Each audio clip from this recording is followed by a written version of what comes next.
Despite it being September 3rd, why not try to squeeze in a reading wrap up? I read 8 books in the month of August. I DNF'd 3 of those 8 books, so technically I finished 5 books in the month of August. I've been in the deepest, hardest reading slump I've been in a really long time, so finishing 5 books is pretty good considering. I talked a little bit about this last month, but I did DNF Pucking Around, not saying that I'll never pick it back up. It wasn't for me. I also DNF'd When She Tempts. It was book 2 in a series I started reading and I was enjoying, but it just didn't hit. I also DNF'd A Bargain So Bloody. I made an entire half rage video about this book because I was enjoying it up until a point and then I wasn't. So I made a whole video about it if you're interested. If you're not, it's fine. I did finish The Unhoneymooners.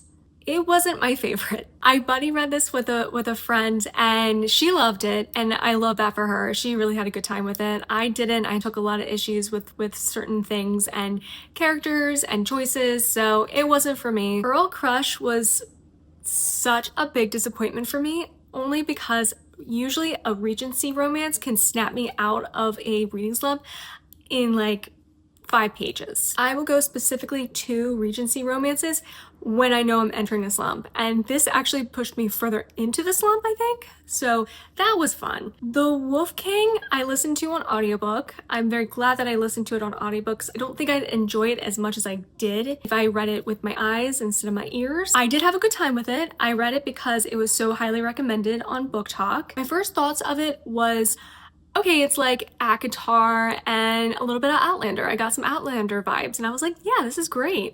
And then I got to book 2, which I finished, and it was like, what in the ACOTAR fan fiction is this book? The older I get, the more annoyed I get with love triangles. I think that's why I'm moving more towards why I choose fiction. I will say, I enjoyed The Night Prince enough that I am very excited for book 3. I hope it doesn't take too much more ACOTAR turns. That's all I'll say. And finally, I read Honey and Spice. I thought the dialogue was expertly done. I think the author's writing is phenomenal in her dialogue and her certain descriptions. I think what made this kind of a flop for me was the fact that I'm just too old for it. It's the high school drama when it's supposed to be college for me.